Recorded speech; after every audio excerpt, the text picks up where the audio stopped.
Netcasts you love. From people you trust.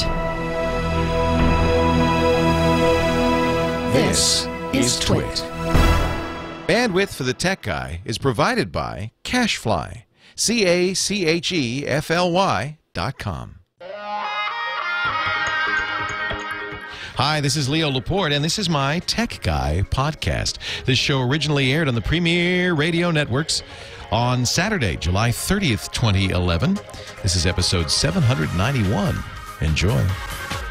The Tech Guy podcast is brought to you by Netflix. Watch thousands of TV episodes and movies on your PC, Mac, iPad, iPhone, or TV instantly. All streamed directly to you, saving you time, money, and hassle. For your free 30-day trial, visit netflix.com/twit. And by Squarespace.com, the fast and easy way to create a high-quality website or blog. For a free trial and 10% off your new account for 6 months, visit Squarespace.com and use the offer code TechGuy7.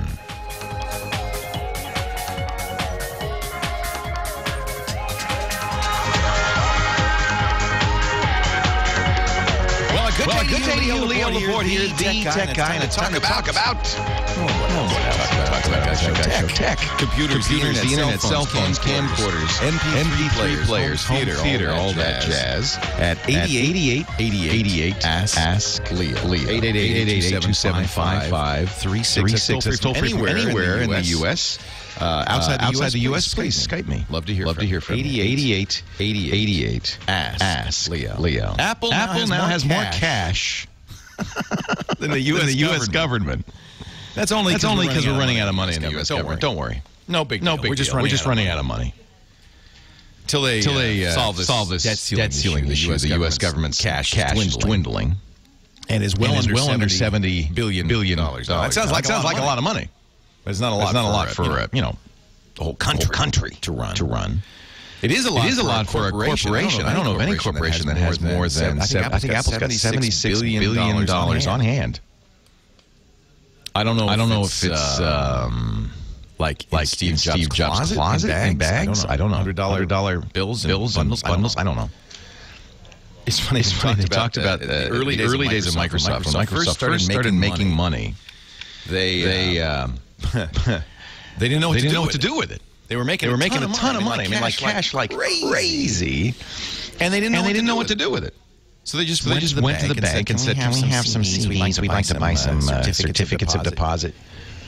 Those are the ones with like 1% interest. They just had so much cash. They said, "We got to do something." I presume, and I'm not an expert on corporate governance, but I presume at some point you take that money and you invest it wisely.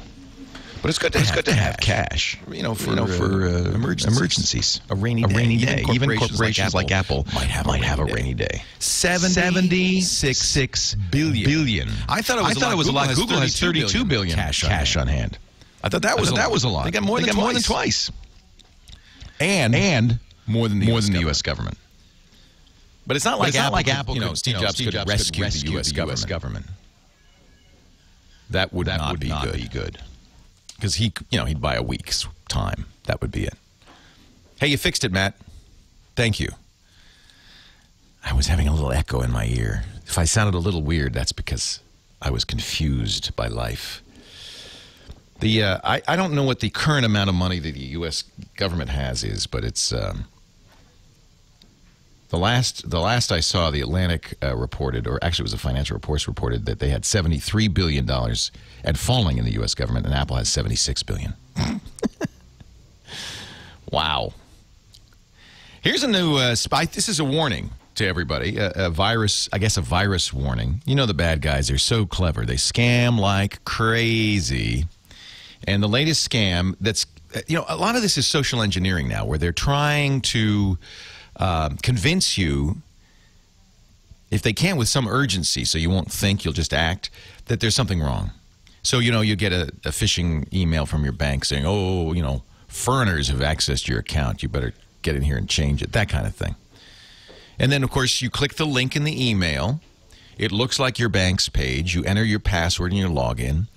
and you don't get to the bank. Something went wrong. You go, oh, well, because that happens on the internet. Something went wrong. And then, okay, I guess something went wrong. And meanwhile, the bad guys have your password and your login.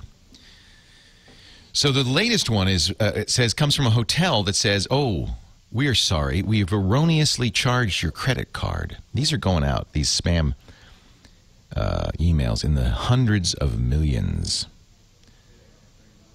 They attach a form to process the refund. Now, this is clever because even if, they say, oh, we made a mistake, it was an erroneous charge. So even if you never, even heard of that hotel, you might go, oh, well, that's not good. I do want my refund. But actually, the thing that you get that looks like a form that you double-click is a Trojan horse program that installs our favorite, the fake antivirus program. More social engineering. So social engineering, number one, is we send you an email that says there's a, mistaken transaction. Oops. And so you get, oh, I want my money back. Well, how could a form be any problem? I'm not clicking a link in an email. I know that's bad. Well, okay, a form's fine. You open the form and you fill it out. Then you get social engineering number two, because nothing seems to have happened except that sometime at a later time you will get those pop-ups. You've seen them. It says, Windows Defender 2011, Windows Antivirus 2011. Looks like it could be real. Looks like it came from Microsoft. It says you have a virus on here, but fortunately we have the fix. Download that now. Give us some money. Sometimes they ask for money, sometimes not.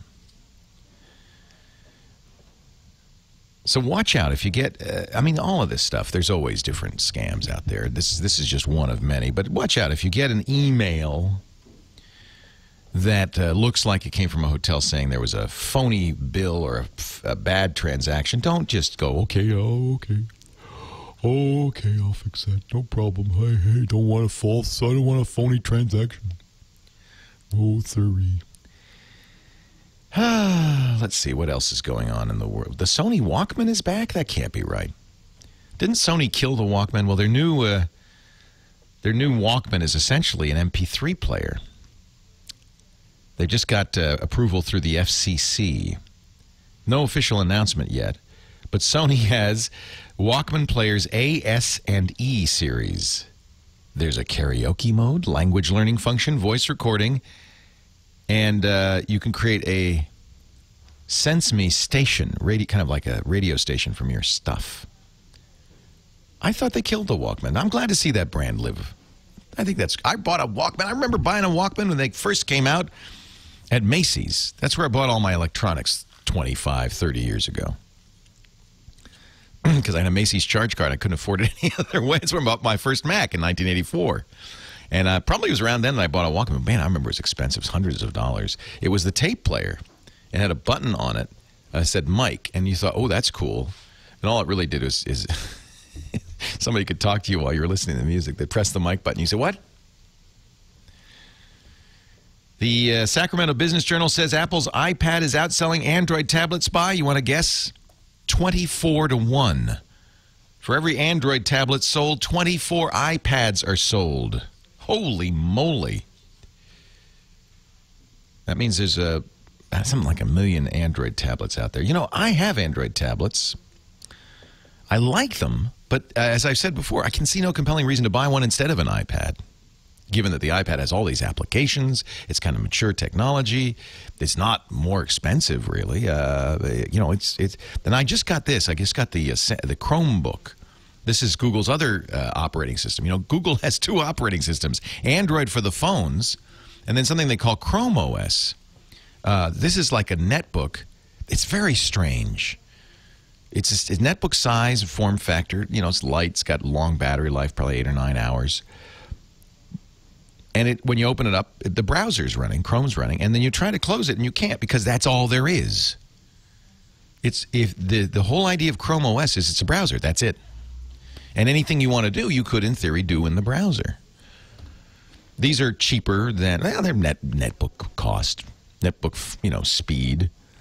They do come with 3G in most cases, and usually 100 megabytes a month 3G, which isn't much. Not much you can do with that.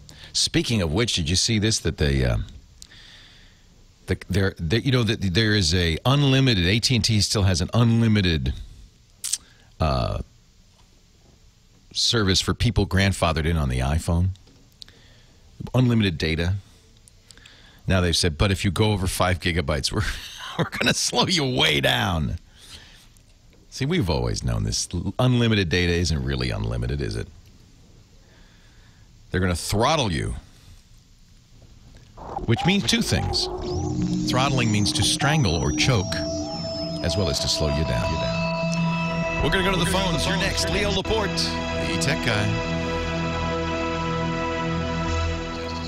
Oh, I want to talk about Netflix real quick before we run out of time here.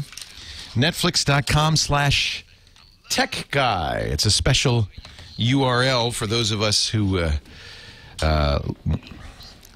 love watching movies and want to do it for free for a little bit. Netflix.com, netflix.com/tech guy. What is Netflix? Well, you probably know. I'm sure you've heard of Netflix. It is that great site where you can stream thousands of movies online. I'm just a big fan. I watch Netflix every night. If you have it, you already know about it. If you don't, click that Watch Instantly tab and take a look at all the variety of things you can watch.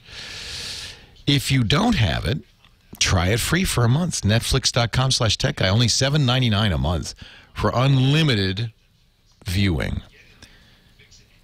And if you already have it, do me a favor.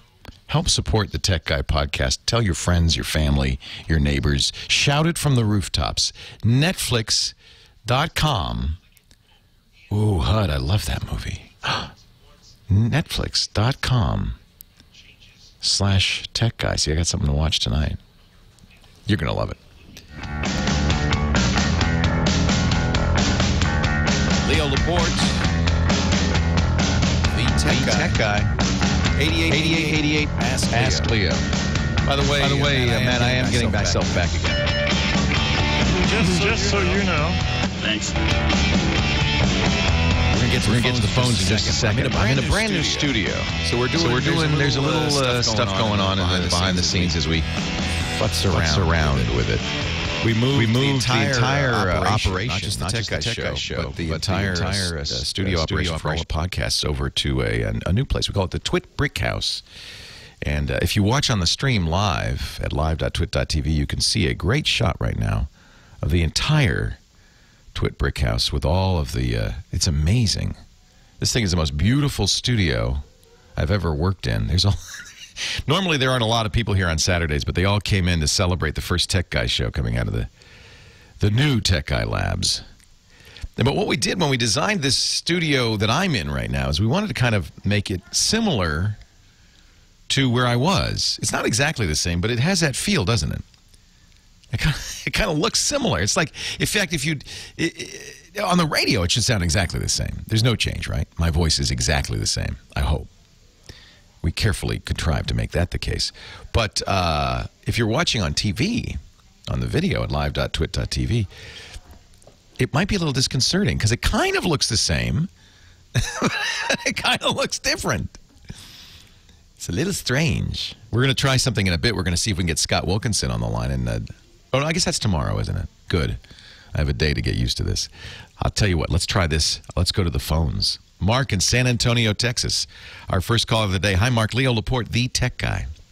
Hi, Leo. Thank you for taking my call. I appreciate it. Thanks for calling. Sure. I have a compact mini 110 netbook, and we want to sell it, and we want to wipe the data and restore it like new. However, the problem is it doesn't have a disk drive. You didn't get the discs either, I betcha.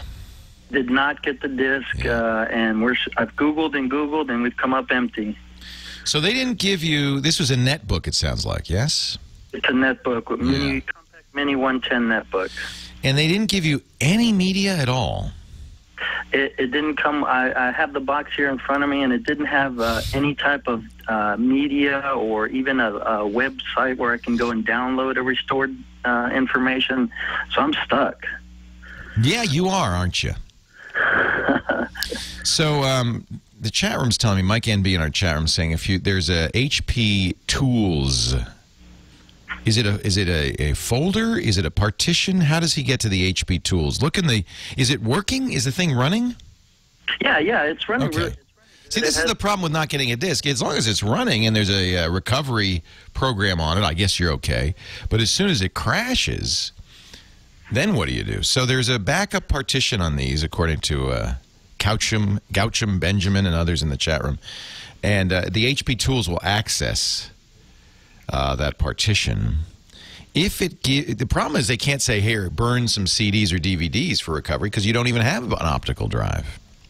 Do not have an optical drive, that's right. So what do you want to do? Do you want to erase it? Do you want to start from scratch?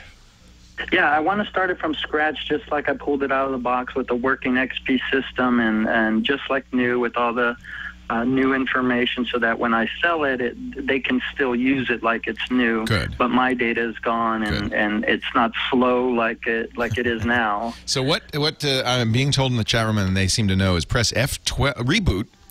And when you're in the reboot situation, when you're in the, before you get to Windows, when you're in that black screen, tap F12. That'll get you into setup, pre-Windows. Okay. And there should be, in the setup, there should be a restore command. Okay. That's what the chat room's telling me. Okay. The problem, you can imagine the problem that they have, because they're selling you a netbook. First of all, it's very cheap. Second of all, it doesn't have a CD or a DVD player. So what do? The only thing they could do is to make a recovery partition on the hard drive and allow you to kind of recover it from that. If the hard drive dies, you're just out of luck. You're SOL. But at least it's not dead. You can do this. There is some concern about if the person you sell it to is really nefarious. You aren't really erasing everything from the drive. You're overwriting part of it, but there may still be stuff left over on the drive that didn't get overwritten. It's not visible, but with the right tools could be read. I see. So it's not exactly like you're erasing it. You are overwriting part of it. But the problem is when you use a computer, data gets written to all different parts of the drive, plus the swap file has data in it. And so just don't sell it to a bad guy. Yeah, I'm planning on giving it to a nephew or niece. Perfect. I don't think they can get too deep into it. But I want to give it to them where it's fast, like when I pulled it out of the box. Yeah, it's always what you want to do when you're giving a computer to somebody is reinstall it as if it came out of the box. If you really want to be nice to the nephew, you might download all the Windows updates before you give it to him, just to make sure it's completely secure. That's a good idea. Yeah. Mark, thanks for the call. Appreciate it, and thanks to the chat room. That is I tell you, that is a great resource for me. Sometimes I call them my brain. If you want to join us in the chat room, easy enough to do. All you have to do is go to the website, techguylabs.com, and there's a link to the chat there. There's a link to the video if you want to see the new studio. But, all that stuff. Techguylabs.com, also to all 790 previous episodes, all the show notes and everything. Dion, Florida, Leo Laporte, the tech guy. Hi, Dion. How you doing, Leo? Good. How you doing? Pretty good. Called a while back about the China camera, and now I'm having another problem with changing a podcast feed. Did you ever solve that? This was a camera he got, I don't know, it was eBay or whatever, but somewhere just kind of in the middle of nowhere. And no, I never did. No manual, nothing. Yeah, I just ended up just buying another Logitech webcam and going with that. Good. So what can I do for you today? Now, my problem is when I made a podcast feed and it got accepted, I didn't know that the website I'm using didn't give me any, an update on subscribers or something like that, at least where I can see how I'm doing. And now I'm trying to use FeedBurner, but now I'm trying to figure out how I can transfer that feed without losing subscriptions, and I'm having a hard time trying to figure out how to transfer my feed URL in iTunes. The good news... So would I resubmit it, or... Yeah, there's actually good news here, which is the iTunes feed itself, there's a field in it that says, I've moved. And it will change the URL permanently. Okay. So I have to find here the iTunes podcast help file. There's a file that explains all of these fields. And one of them... Now, what do you use FeedBurner to make a feed? Do you ever edit your XML, that feed file at all? No. See, I see it's a video, so I used Blit.tv, and then I wanted to use FeedBurner, but when I went back to change it, it said this feed has already been submitted when I used FeedBurner. Right. I put in the Blit URL that they gave me that automatically uploads to iTunes. There is, if you go to iTunes, if you search for iTunes podcasts, there is a section called Changing Your Feed URL. And there is an iTunes-specific tag called iTunes:new-feed-URL. It's in the RSS. You can change that, and it signals to iTunes, we've moved. And it should update iTunes, and actually you should update most, you won't get all of them, most podcast subscription programs.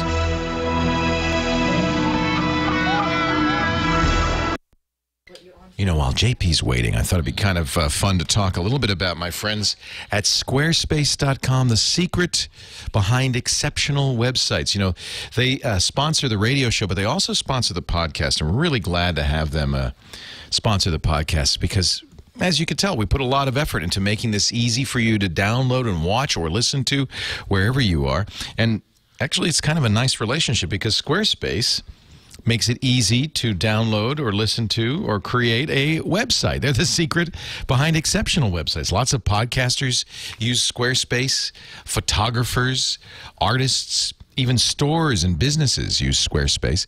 Squarespace is the hosting and the software, and you really like that because, first of all, it's the best hosting out there. You know, if you're going to have a website, you probably know this, but if you're going to have a website, you need to have a host. A lot of people go out and they get a name, then they search and they find a host, then they get software and they install it on the host. It's a lot of work. And frankly, it's a better solution to go to Squarespace.com for the best hosting and use the software designed for that hosting. The Squarespace content management system is so sweet.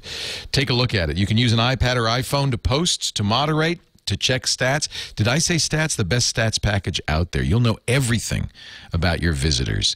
That helps you make a better site. It's also got some great templates. Every site on Squarespace is unique. That's why if you look at the examples, you'll see no two Squarespace sites are alike. In e-commerce, here's some restaurants, health and wellness. Do this yourself. Go to squarespace.com and take a look at the examples. You'll see such an amazing array of just very creative websites. The nice thing about Squarespace is the serving is so good. Look how pretty this is. I don't know I guess this is a musical group, but they just have done such a great job. Squarespace makes every site professional looking. Oh, I love Jars of Clay. Let me see their site. See how it's unique. They've got media on there. You can listen and watch videos. There's their Twitter. Here's their Flickr stream, their Facebook stream. Great integration of social networks. There's just nothing better. Now, here's the deal with Squarespace. If you go to squarespace.com right now and click that green Try It Free button, you can try it for 2 weeks, absolutely free. You don't even need a credit card, just a name of a site, a password, an email address. You'll be using all the great Squarespace software. A chance to see how Squarespace works for you. Please do give it a try for your next website, or import your existing site using the great Squarespace importers from Movable Type, WordPress, TypePad, and Blogger. Now, if you decide to buy, very affordable. Remember, this is hosting and all the content management, automatic updates. When version 6 comes out any day now, you'll get it automatically at the same price, as low as $10 a month. But I'll tell you what, if you use the code TECHGUY7, T-E-C-H-G-U-Y, and the number 7, when you sign up, you'll save 10% off their already low price for the first 6 months. It's just a way of getting you to check it out. Squarespace.com. Use the offer code TECHGUY7 to save when you sign up. I think you'll like it a lot. And we really thank Squarespace. They're great guys for supporting the Tech Guy Show, the Tech Guy Podcast. Something we just started doing is putting advertisements on the podcasts, and we're just really excited about the chance to. We've given the podcast away free for 7 years, right? This was the first show I ever made a podcast out of back in 2004. It'll be 7 years in October. And we've never been able to make any money on the podcast. I just kind of did it for fun. But we've got some advertisers who said, we'll put some ads on it. And so that's, if you like the podcast, you want to support it, support our sponsors. I guess that's all I have to say. All right, let's get back to the Tech Guy Show. Leo Laporte, the Tech Guy. 8888 Ask Leo. That's A question, a comment, a suggestion. If you'd like to talk high-tech with me, I'd like to talk high-tech with you. Scott in Ohio, you're next. Hi, Scott. Leo Laporte, the tech guy. Thanks for taking my call, Leo. Thanks for calling, Scott. What can I do for you? What I have are several movies of my kids when they were little on VHS and 8mm tapes, which I have successfully converted to DVDs. Okay. And I'd like to actually put them on my PC and maybe even back them up like online with Carbonite or something like that. Sure you would, because these are precious, aren't they? Absolutely. Videos tend to be awfully big, so online backup sometimes isn't such a good idea depending on your bandwidth and so forth. But I think getting them off-site is a great idea. So it just depends how many there are and how big they are before you don't want to be backing up terabytes online. It'd take forever. Right. So then that, a case like that, what you probably want to do is get a big hard drive and take, copy to that, copy it to two of them, one at home and bring one to the office or somewhere else, and then it's off-site. But let's get them first onto the hard drive. Okay. So they're all DVDs? Correct. That's easy. Fortunately, they're already digital. So the hard part's been done. A lot of people come to us with VHS tapes, things like that, and then we have to convert those to bits before we can do anything with them. But a DVD is simple. You just rip it. Which, if you look at the DVD, did you made these DVDs or they were made on a camera? How were they made? I made them. Okay. On just a Toshiba DVD recorder. Oh, so you transferred them from tape? Correct. Ah, so you did the hard part. All right, so now you can just rip them, and there's a lot of programs to do that. If you want a commercial program, Slysoft, SLYSOFT.com, makes a lot of great DVD software, ripping software. But frankly, a free program called Handbrake is probably all you need. Handbrake.fr. It's a French open source project. When you use Handbrake, it will convert it to H.264, to an MPEG-4 file, which is a good file format. It's compressed, though. So you want to make sure that you go into the Handbrake settings and say, I want maximum quality possible, so that it doesn't compress more. VHS already is low quality, so Correct. These aren't going to look like HD movies anyway. But you want to make sure you don't make them any worse. Okay.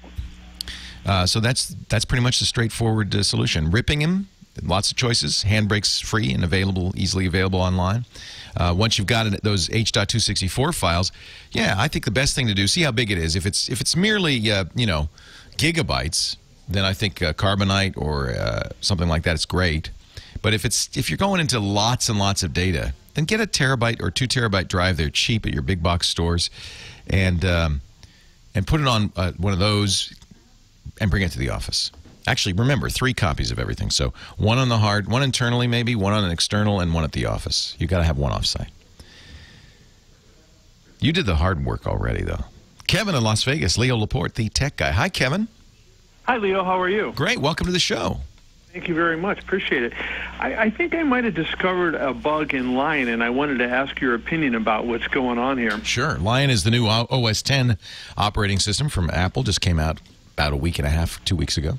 I went to connect my VPN so I could connect to my office. And when I did, I got this crazy error message that said error 51 and then cannot connect to network subsystem. And so I Googled this, and this happened a long time ago, and I found a Rob Griffiths article on Macworld that explained how to fix it using the terminal. And I've done it a few times. There's been a million complaints about this. And it always under Snow Leopard or Leopard, it worked fine. So today I had the same issue, so I went to the terminal and I put in the command, and it requests your admin password. Well, when I put my admin password in, it says, sorry, incorrect password, even though it is the correct password. I restarted the computer, I logged out, logged back in, nothing helped. And then when I called Apple, they basically said they thought after sending me to 3 different people, I might have had a bad migration during the change. That's not good. Leopard to Lion. Yeah. Do you use special software for your VPN, or you just use the built-in operating system? I have one, it's a Cisco VPN. Yeah, there you go. So I'm surprised Apple didn't say, oh, it's just incompatible, because the Cisco VPN is not compatible with Lion. So I'm surprised Apple didn't just tell you that. This is not, we're seeing this a lot. Whenever you have a new operating system, it often takes a while for vendors to update their software. VPN is tricky.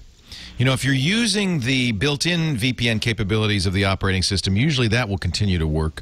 In this case, you're using a third-party client. What is VPN? VPN stands for Virtual Private Networking. A lot of companies use it as a way for you to access the company's internal network securely from the outside world. If you think about it, they don't want to open up their network to anybody. They want to make sure hackers can't get into the internal company network, but employees who are on the road may need access to their computer or files in the database and things like that. So they create something called a virtual private network, which has some pretty tough security to log into it. I'm going to guess. I'm looking at an Apple thread right now that describes problems with Lion and VPN, and I would guess that that's probably the best place to look. It's I'll give you the discussion number. It's VPN and Lion OS 10.7, and the thread number is 319-2517 on the Apple support community. So it's discussions.apple.com. 319-2517. And, you know, it talks about a number of issues.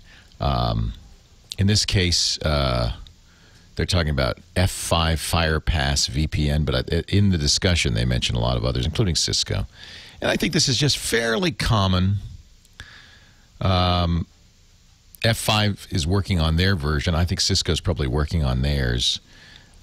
It's just what happens when you get a new operating system, unfortunately, is things like that start to break. I'm surprised that Apple didn't know that Cisco was having trouble with that.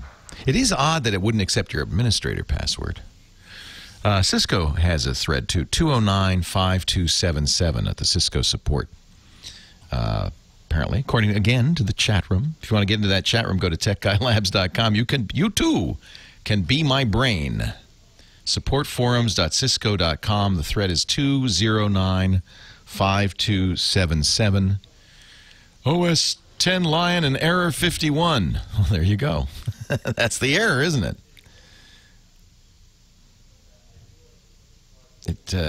Yeah, this is exactly what it says. There is a fix here, it looks like, from Philip Hofstetter that does work. It says, open the PCF file, copy the group password encrypted to a website which will decode it. You'll get the clear text version of your group password, then use it as the shared password in the Mac client. I don't know what that means. I don't think that's exactly the problem you're having. However, you might want to look at this one as well. That's supportforums.cisco.com, 209-5277. Again, gold star chat room. Smart people in there. In fact, if the chat room continues to do this well, people are just going to stop calling the show and just go straight to the chat room. Maybe I shouldn't give them credit. You know, I thought of that. We have well over 1,000 people in the chat room right now. It's amazing, all week because we moved studios. We've had, you know, twice as many people in our chat room. How many are in there right now, Dan? I see there's 1,000 in room 1. How many in the overflow? Dan is saying he uses the official Cisco AnyConnect SSL VPN client online, and it works perfectly fine. So maybe there isn't an issue. I don't know. There's 1,433 or something like that. Chatters. Go to techguylabs.com. Show notes are there. Links to everything I just talked about. Thanks to James DeRuvo. He's typing as I talk. And, of course, a link to our chat room and video, too. Leo Laporte, the tech guy. A little wazer. Leo Laporte, the tech guy. 8888. Ask Leo. That's the number if you want to call in and ask a question, make a suggestion, make a comment, mock me. Tim in Michigan, you're next. Leo Laporte, the tech guy. Hi, Leo. Can you hear me all right? I hear you fine, Tim. Oh, thank you, good sir. I just want to say first and foremost that you were one of my inspirations for not only getting into broadcasting, but IT as well. Well, that's great. So are you a disc jockey? What do you do? Yeah, I do disc jockeying. I used to be the program director of one of our 2 radio stations on campus. I go to Central Michigan University. That's how I got started, boy. College radio, it's great.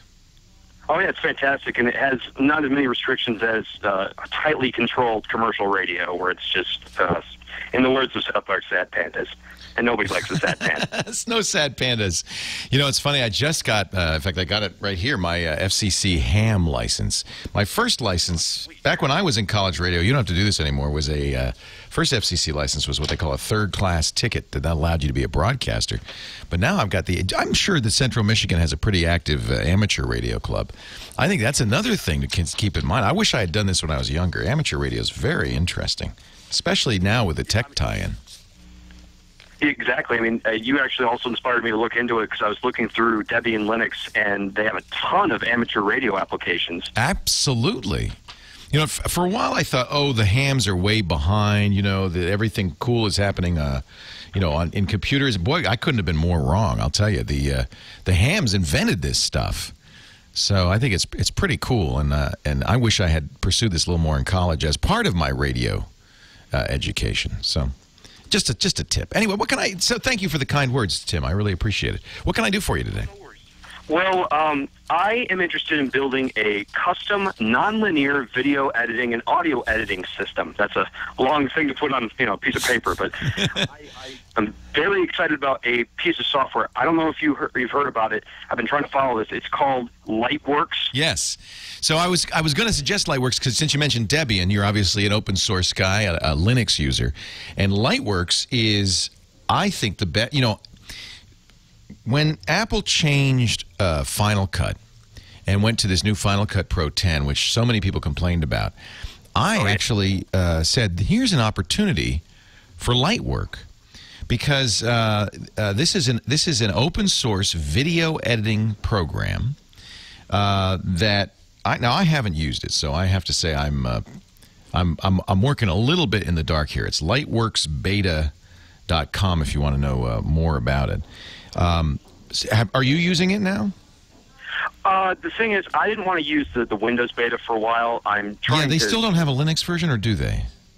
It's the Linux version and the Mac version are coming out roughly the same time. They think the fourth quarter of this year or the first quarter of next year. See, it's weird for an open source project to be Windows only, but on the other hand, this was edited. This is the program they used to edit the King's speech, so you know it's a mature program. I think this is very exciting, and I'd like to see more support for this. If people are disgruntled with what Apple did with Final Cut, well, here's an opportunity. You know, this is why we go open source, because then the users control it, right? Exactly. It's kind of like Avid, what Final Cut was based off of. That's a proprietary Unix system, and it's way out of the budget of most normal people, unless you're rich Uncle Pennybags and you just have $1 billion in your Taylor. Yeah, exactly. So that's exactly my feeling, is that you shouldn't, if you're going to abandon OS 10 because you don't like what, rather Final Cut because you don't like what Apple did with it, well, going to Adobe or Premiere or Avid is just leaping from the frying pan into the fire. You're still going to a completely closed proprietary solution, and the company has every right to change it in any way they see fit. And so that's more of the same. Whereas open source, you at least have some input into what's going on. There's a community around it. My only question, and this is the question that all the pros ask me when I say, well, let's just go to Lightworks, is it as robust, as reliable, as powerful? The fact that it was used by Tariq Anwar to edit the King's speech is kind of encouraging, and they make a big deal about that right on the front page there. It's lightworksbeta.com. So so you're thinking about what kind of hardware you need, or? Yeah. Like I'll be honest with you. I'll profess my ignorance. I am still learning about rating hard drives and whatnot, and I wasn't sure if I should get a RAID card and spend a ridiculous amount of cash on that. If I should spend. Well, I'll tell you why video editors often use RAID. There's two reasons. One is you need massive hard drives. So one of the advantages of RAID is you can combine 4 2-terabyte drives to get an 8-terabyte solution. RAID can also speed up writes, and in editing, that's important. Reading and writing, of course, the faster you do that, the faster you can work. And the final reason people use RAID is for reliability, redundancy. There are different kinds of RAID for each of these things, for speed, for size, and redundancy. RAID 5 kind of is kind of the best of all those worlds, and means that if you have a RAID 5 array of 4 drives, if one of the drives dies, you can literally just take it out, put a new one in, and rebuild the RAID array, and you haven't lost a bit of data. So a lot of editors use large drive arrays for speed, reliability, and size. That's very common. But Drobo is a very good solution, frankly, for that. That's what a lot of people use. It's not exactly RAID. It's a proprietary RAID, but it has many of the same features. It just depends. How big? Are you going to do a 2-hour movie? Pretty much. It's like what I wanted to do is kind of, I was inspired also by what you're doing with TWiT, and I wanted to do sort of a 24-hour radio news kind of network. Awesome.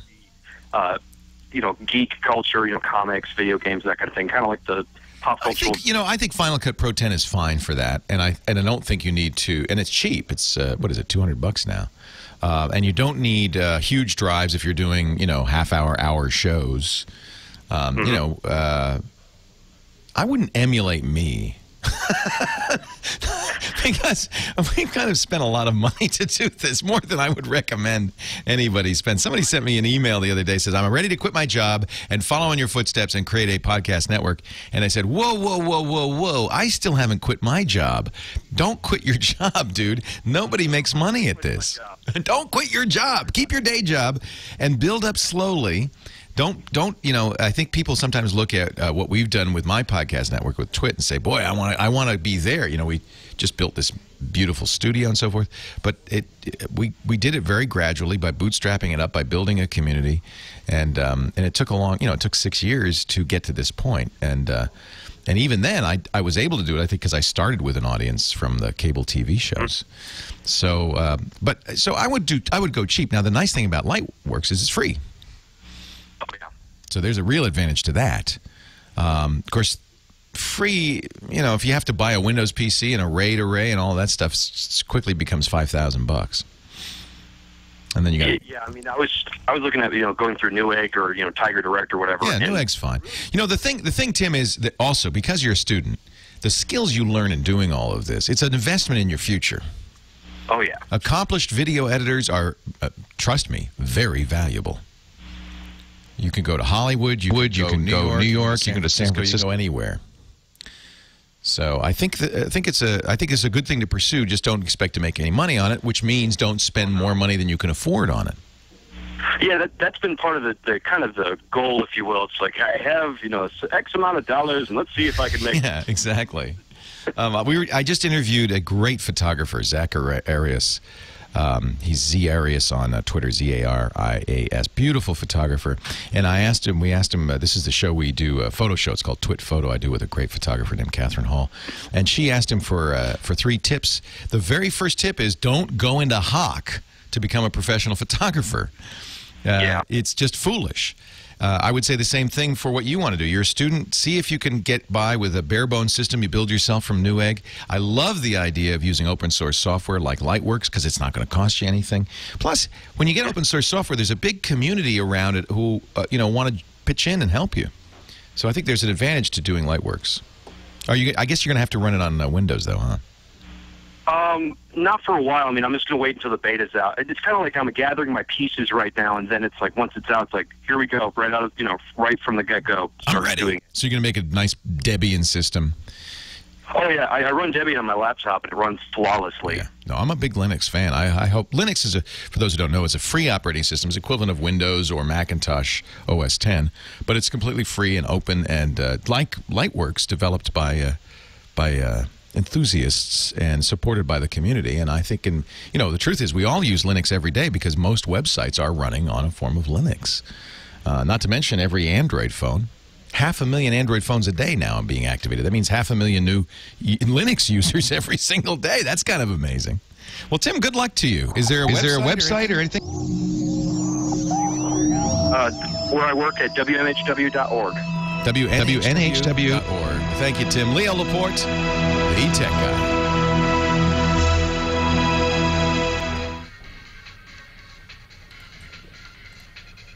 Anyway, I got to come back, so we could do it later.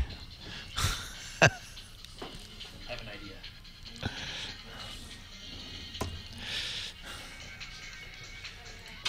Well, hey, how are you today? Leo Laporte here. Hour number 2 of the Tech Guy Show. 888-88, Ask Leo. That's the phone number if you've got a question or a comment or a suggestion. You want to talk high-tech with me? I want to talk high-tech with you. 888-827-5536. That's the phone number. 888-827-5536. You know the easiest way to do this? You don't have to remember anything. Just go to techguylabs.com. We've got all the links there. Everything I talk about. Links to the chat room. I talk about them a lot.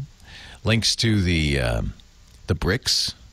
We're still putting in bricks in the wall in here to help pay for this studio. A little fundraiser we did. You know what? We've sold almost 2,000 bricks now. So thank you everybody who bought a brick. That's really helped us out an immense amount. Links also to the video, the audio, and the podcast downloads. TechGuyLabs.com. Also, that phone number right on the front page if you forget it. Norman in Los Angeles, you're next, listening on the great KFI. Hi, Norman. Sir, how are you? I am well. How are you? Well, I could be a little bit better, but I'm having some problems with my email in that I keep getting things returned to me, mail delivery failures that I never sent out. They seem to be originating in Italy, I think. Yeah. So I was wondering if someone using my email address to send spam. Precisely. But you can't stop them. How does one stop such a thing? You can't. Okay. So I just... We all get this. It's kind of internet backscatter. So here's the deal. Email is never designed to be secure. And the real problem with email is that the email address... The return reply address can be easily spoofed, not only with normal email programs, but also, especially, with the programs spammers use.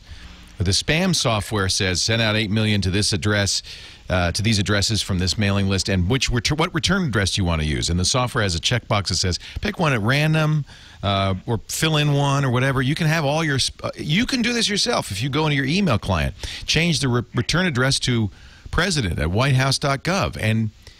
It looks, and if, by the way, if a mailer program says, hey, there's nobody at this address, guess who gets the bounce back? Not you, president@whitehouse.gov, because that's the return address.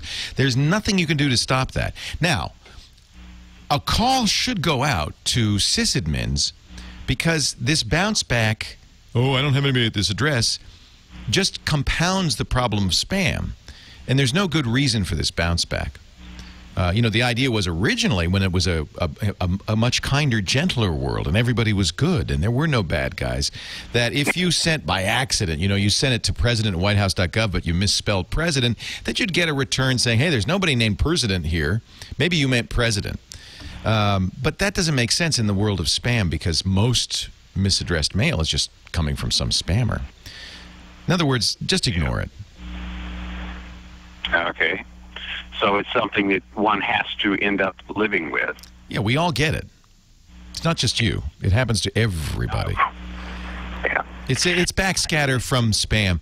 Now, you could very easily, and this is what I do, create a filter that, you know, you'll notice most of these messages have kind of similar subject lines.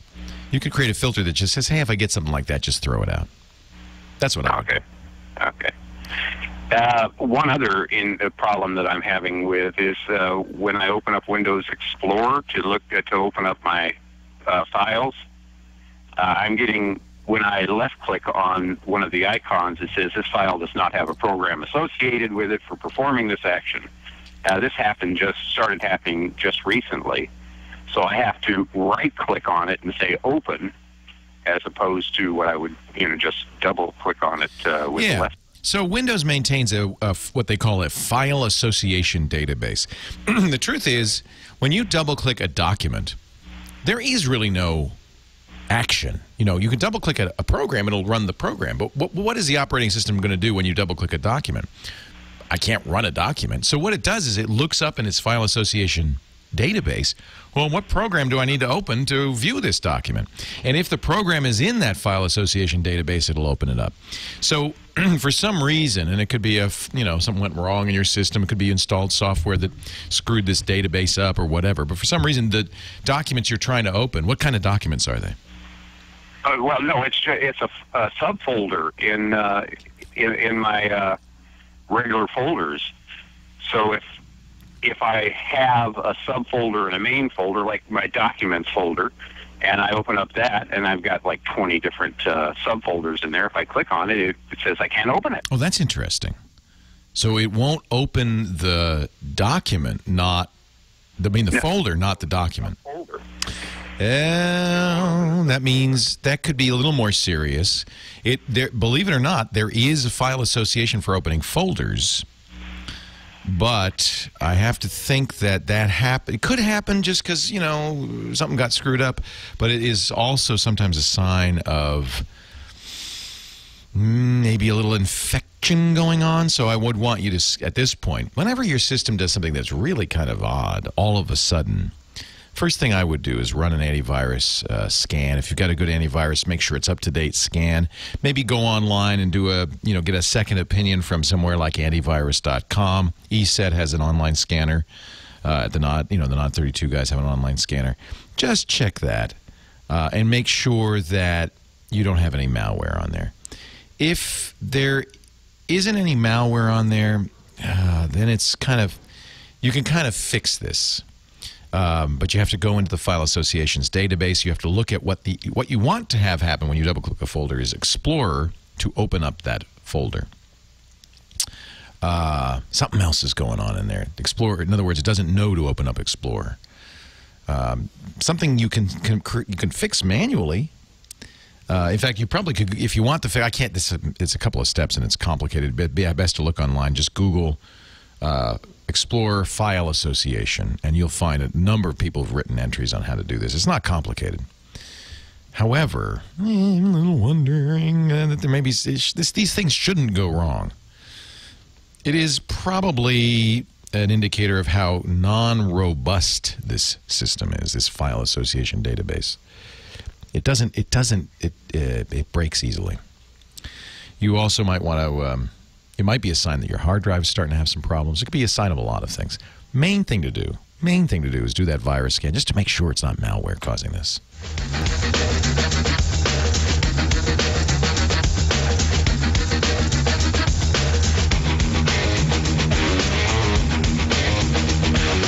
Leo Laporte, the tech guy. 8888. Ask Leo. Back to the phones we go, and I said we were going to go to Maine, so let's do it. Mike is on the line. Hi, Mike. Leo Laporte, the tech guy. Leo, it's great to talk to you. Your new studios look beautiful. Everything sounds great. Although I have to tell you that while waiting on hold, the gain is way, way down. It's much harder to hear you than in the old studios. That's not me. That's Premiere. Sorry, can't help you. Okay. I don't feed music down the hole, but I'll tell Matt. Something happened in the studio. It's funny because I blame myself because we are in a new studio, so I don't blame you for blaming me, Mike. But we've had all sorts of problems in the radio, on the radio side, on the control room down there. We actually have an engineer in there. So, Matt, the music on hold is low. Yeah, not the music on hold. Listening to your show on hold. Okay, whatever. Yeah, the stuff on hold. Right. They call it music on hold. Okay. Radio on hold. Me. Radio on hold. Yeah, and then if you've never called a radio show, it's a little disconcerting because usually that's not unusual that it's a little low. And then I say it's time for Mike in Maine, and you hear this big chunk. I don't know what that chunk is, but then you hear a big chunk, like the big metal thing fell on my head, and then you're on. Yeah, and here I am. And then all of a sudden I'm loud. Not loud, and now it's perfect. Normal. Now I'm normal, so I don't know. It's bizarre. I don't know. It's to convey that I don't want to miss a word. Now, I think one of the reasons they may do that is because I've noticed that sometimes callers just stay on hold after we're done forever because they're listening. We don't want it to sound too good. So what can I do for you, Mike? Well, you had said that I was calling because I was unhappy with Firefox. First, I got to say, I'm a Firefox fan. I started with Firefox quite some time ago. I've been through all the builds. But the new Firefox 4 and now 5, I have found that it is much, much slower. I'm having a lot of trouble with the add-ons that I use. It's very, very glitchy. It's slower to open. It's slower to close. Many of the add-ons don't work or aren't working. Why you guys at Firefox? It's free. How much can I complain? I know you can't.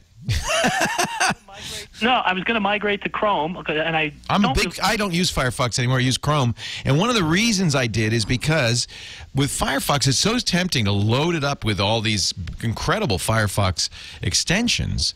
But if you have too many, it really does slow it down. You might try just to see, create a new Firefox profile without any of those add-ons, and see if it's faster. I have tried that, and I found that it's not much faster. And the other thing that I like about Firefox is, you can do it with Chrome too. There's a Firefox and a Chrome portable that works great on a little. You put it on a USB key and carry it around, and then all of your surfing stuff is saved on that key and not on the computer you're using. So if you use it, I think that's a really good idea. I am a Chrome user. I moved from Chrome. I'm not sure why. I guess because I felt like Firefox was getting bloated. And so, have you tried Chrome? There are two things I don't care about for Chrome. One is the interface that I'll get used to. I wish it had a menu bar, but okay, that's just me. But currently, Chrome doesn't support the transfer of bookmarks from Firefox into Chrome, and it won't until Chrome 13 comes out. Well, that's annoying. Now, you can, I think, I may be wrong, can't you save your Firefox bookmarks in an HTML file and then import it? No, the Firefox bookmarks now save in a JSON file. Oh, it's JSON. The only way to save. Xmarks will do it, of course, xmarks.com. Not a bad idea to use Xmarks if you're going to use multiple browsers, because it synchronizes browsers cross-platform. I use browser I used to use Xmarks. Once I started using Chrome on all platforms, Google just synchronizes my bookmarks, and I find that fantastic. Not only does it synchronize my bookmarks, you can have it synchronize passwords, extensions, even the theme. So when I set up a new computer, Mac, Windows, or Linux, I just log into my Google account on Chrome, and it's got everything. It's just a very sweet way to save everything. But if you don't like Chrome, you don't like Chrome. I can't force you to use it. Chrome is Google's version, by the way, of browser. So what we're talking about here is browsers, and there's Internet Explorer. That's the one that came with Windows. There's Safari. That's the one that comes with Macintosh. And then there's lots of other third-party browsers. Chrome works on all the platforms. It's the one I pretty much use all the time. So give it a try. I mean, you'll get used to the fact that there's no menu bar. In fact, I think Firefox is moving in that direction too. It wouldn't surprise me at all. They've also moved up their updates. I guess they're going to be updating every 30 or 90 days now. Yeah, it was so weird. I went to 4, and then 5 came out immediately. Yeah. So Chrome, and the reason is because Chrome is now at 12, and Firefox has to keep up, right? Who cares about the numbers? I agree. I don't understand this whole version thing, but this is just Google. I think what Google wanted everybody to do is just ignore it. You know, the updates on Chrome happen without telling you; they just do it. And I think their goal was pay no attention to that number. Firefox, we used to pay a lot, and IE, we used to pay a lot of attention to what version of IE you're using or what version of Firefox you're using. And that Firefox is going to be very much more like Chrome, where we're just going to update it, don't look at it, just you always have the latest, that kind of thing. Yeah, no, that's the whole Microsoft way, Windows 3, Windows 5, Windows 7, right. Whatever. The numbers matter. Yeah, who cares, No, it's just a number. We don't care. Now, they are telling me in the chat room that you might be interested in Firefox 7 or the betas thereof. They've sped it up a lot. I know that folks at Firefox are hearing complaints about speed, so I'm sure that they're focusing on speed. They claim to be very fast, but I think my experience is the same as yours, Mike. It feels sluggish.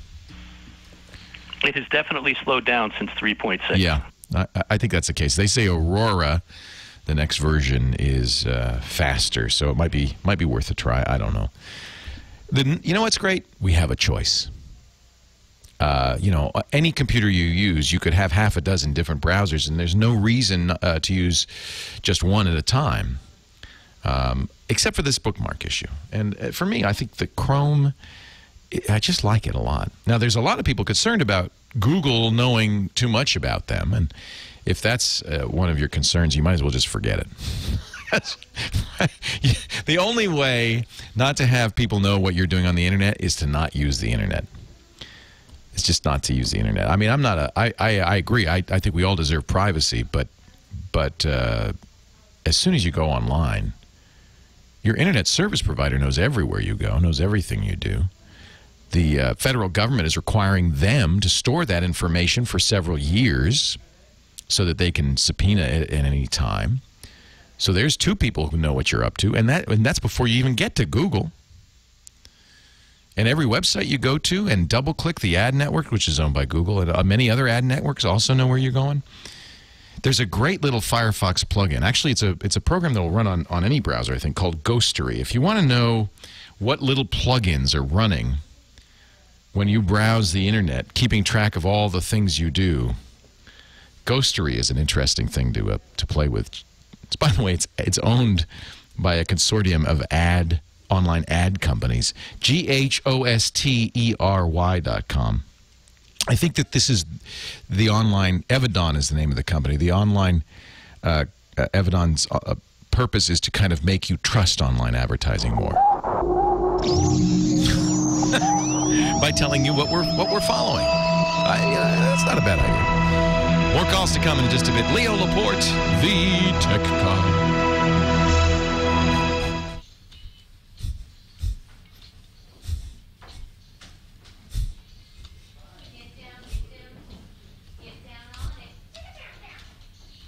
Leo Laporte, the tech guy. Here we go. I am Leo Laporte, the tech guy, and this is the show you've all been waiting for. The show that explains how this stuff works. Phone number 8888 Ask Leo. Michelle is in Long Beach, California. Thanks for hanging on, Michelle. Leo Laporte here. Oh, by the way, I forgot to say, this portion of the Tech Guy Show is brought to you by my friends at DSL Extreme for high-speed internet at an amazing price. Call 866-2 to get DSL Extreme. Now you can speak. Sorry, Michelle. Hi. What can I do for you today?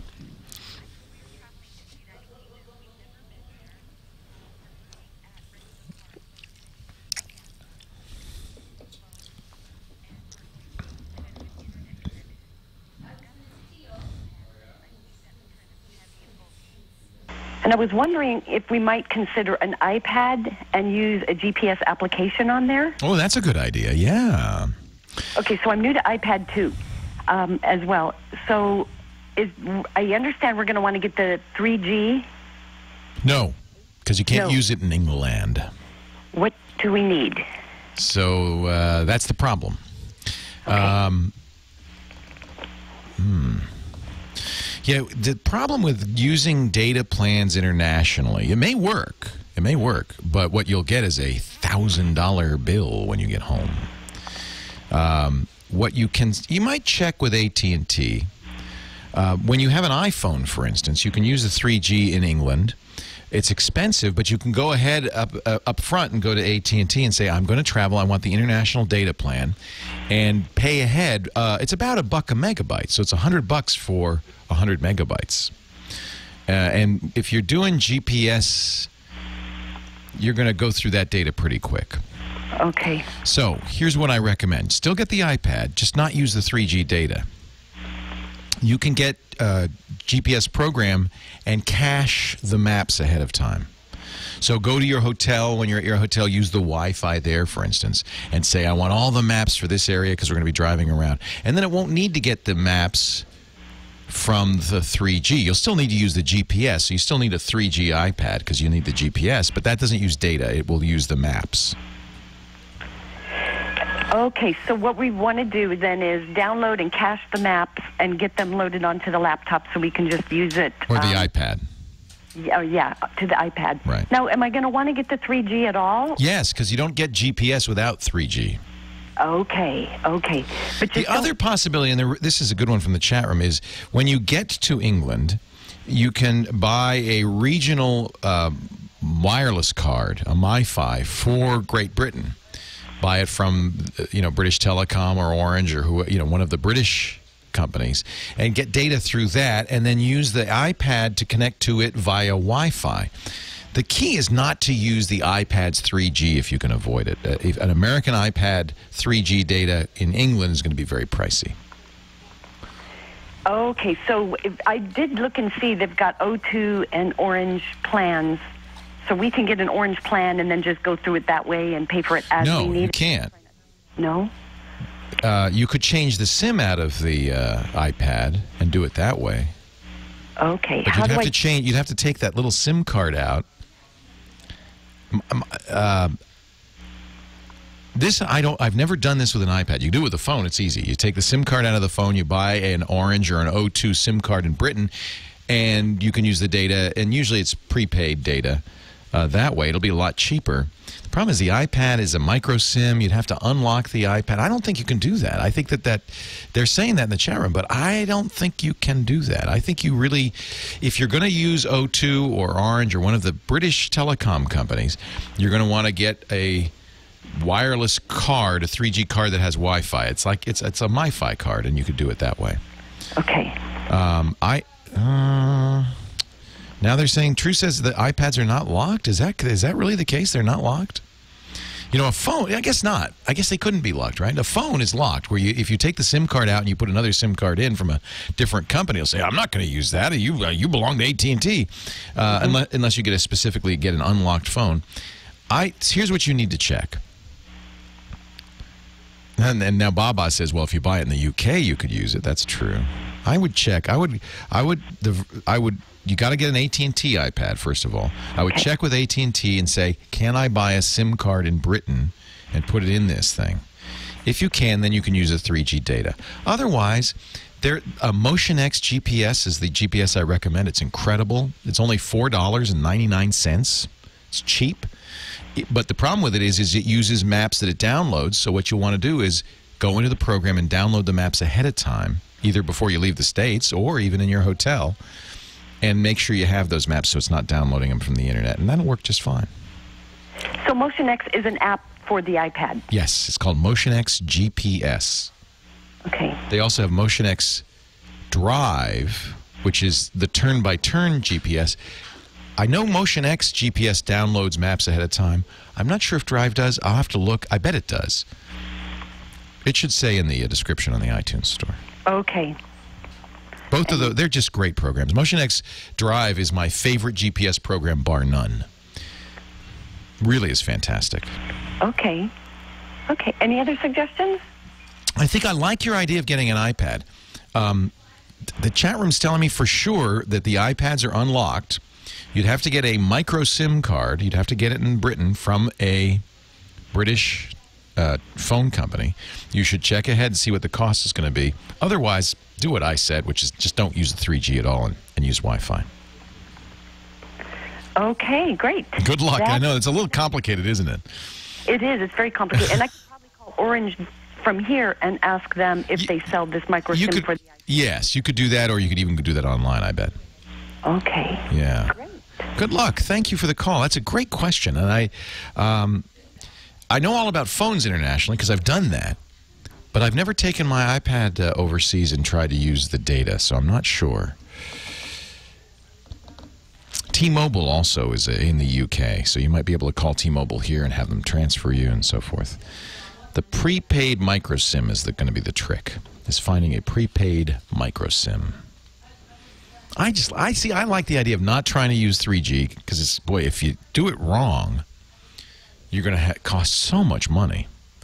When the iPhones first came out, we'd get people coming back from Europe not knowing that the iPhone's always getting data, even when you're not actively accessing it. It's always downloading email and stuff.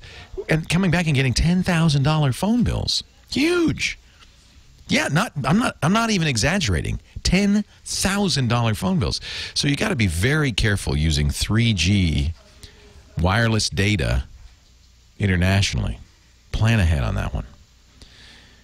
8888 asks, it's a mess, isn't it? It's telecom is the mess. That's the real problem.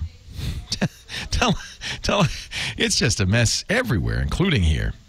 8888 asks Leo, Don is in Cranston, Rhode Island. Hey, Don, Leo Laporte, the tech guy. Hi, good afternoon, Leo. Good afternoon, Don. Oh, man. I wish I could be a broadcaster, but I've been cursed with that Rhode Island accent. I love that accent. You know, I think this is one of the worst things that television and radio have done to the United States is kind of homogenize the accent. We all have Tom Brokaw's Midwestern accent now. Keep that Cranston accent. Let's hear more of that. All right. I like it. Diversity. I just got an iPad recently, and I got the 16 gigabyte version. And I thought this would be easy, but it seems to be more difficult than I realized. All I want to do is be able to stream content to it, music especially, without a computer. Like, is there like a hard drive unit that will connect to my router, and it'll connect to the iPad wirelessly? Yes. In fact, one just came out that has Wi-Fi built into it. What you need, though, for it to play back on the iPad is it needs to support the iTunes server format. So I got to take a break. Hang on. When we come back, I'll tell you what to get. Leo Laporte, the tech guy.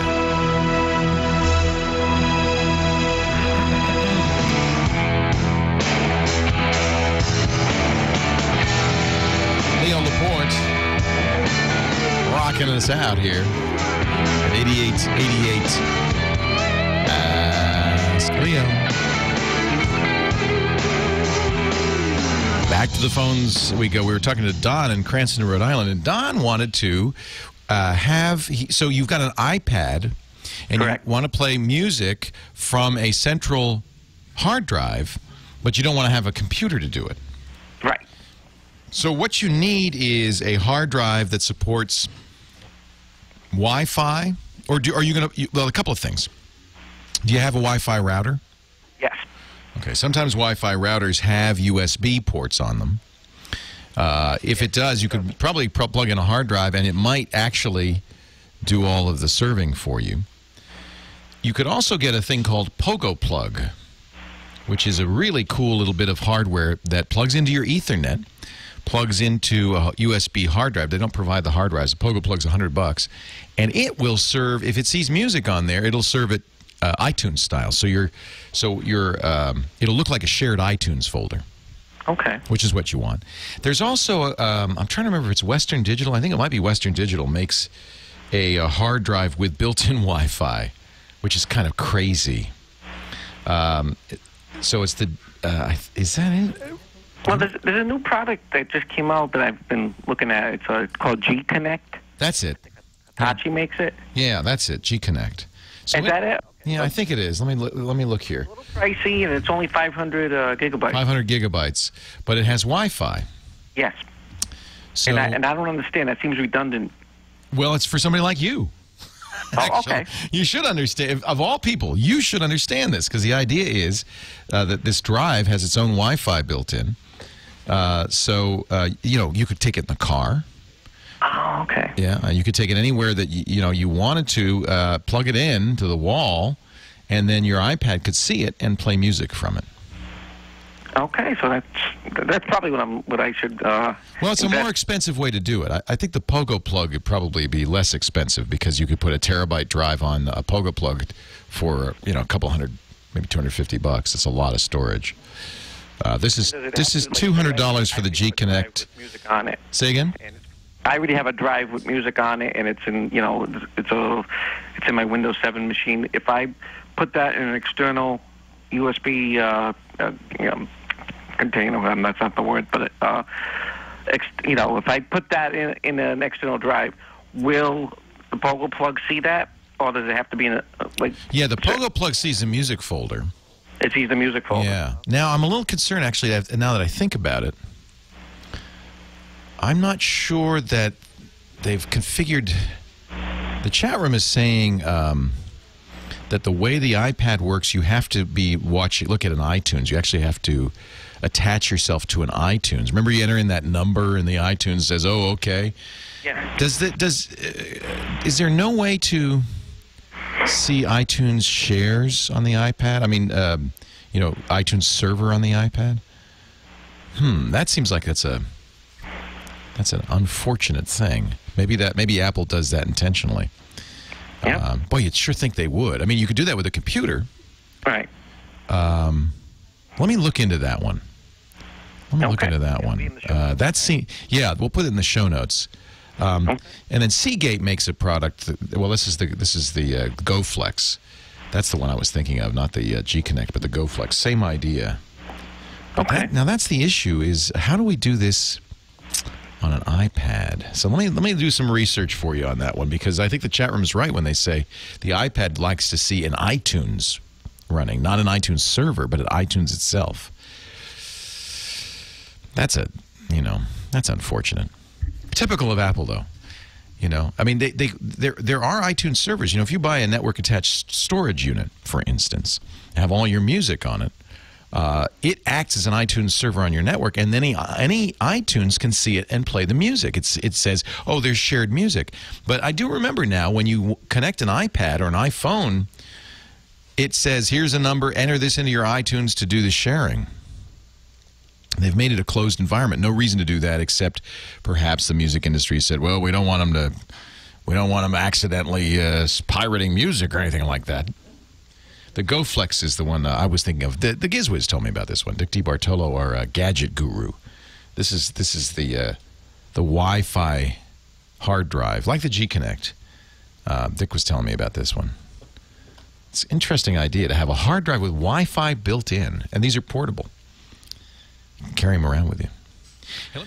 I'm now I have to do some research. I might have to break out the iPad and try this out. But I think that, as I remember, if you want to share music from on an iPad, iPad has to see iTunes running. Terrible idea. Terrible idea. What's wrong with an iTunes server? Hey, let's say hi to Ben. He's in Hemet, California. Hey, Ben, Leo Laporte, the tech guy. Hello. Hello. Hi. I'm going to take a trip up to my aunt's in the near future, and I just got an iPod Touch, and here at my house I have Wi-Fi, and so I've been looking into it. And I'm trying to decide what I should bring to get Wi-Fi at my aunt's house. She doesn't have Wi-Fi. Does she have internet access? Yeah, she has internet access. She just doesn't have Wi-Fi. Okay. So does she have a router, do you know, or does she only have one computer plugged right into the modem? I think she does have a router, but I'm not quite sure. Okay. And she has high-speed internet, not dial-up, right? Right. Okay. So all you really have to do is bring a Wi-Fi router with you. Any Wi-Fi router. You can get an inexpensive one and plug it into her router. She'll have Ethernet, coming out of her router. You plug it into your Wi-Fi adapter. I do this in hotels. I used to. Nowadays, most hotels have Wi-Fi. But in the days when hotels only had Ethernet jacks, I would bring an Airport Express, which is Apple's little $99 Wi-Fi router, plug it into the Ethernet and plug it into the wall to give it power. And now I've got Wi-Fi coming from the hotel's bandwidth in the room. So I could use my, iPod Touch, for instance. So you need a little Wi-Fi router. Any kind will do, as long as she has a router that you can plug into. Well, I was considering one of those things that you actually plug into the computer, and you can only use it when the computer's on. Oh, that's interesting. So you share the computer's internet access. Right. I don't know. It's a little bit smaller and more portable. Yeah, I haven't used those. Who makes them? Let me look into them. Who makes them? A couple companies. I've seen some from Cisco and Linksys. And the idea is to take the internet access the computer has and share it? Yeah, pretty much. Huh. I've never used that. I would try it before you leave. Okay. Okay. If her computer has a Wi-Fi card in it, which many do, you don't need that. If she's got a laptop, for instance, plugged into her internet access, you turn on internet connection sharing in Windows or Mac, and you can share that connection. It's what's called an ad hoc network.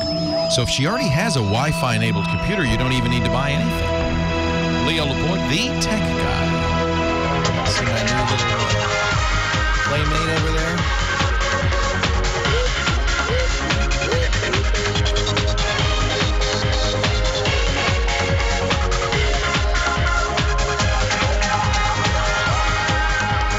Well, a good day day to you. Leo Laporte here, the tech guy. It's time to talk about computers, the internet, cell phones, camcorders, MP3 players, home theater, and the works at 8888 Ask Leo. That's my number. If you want to call in and ask a question, make a comment, make a suggestion, help out.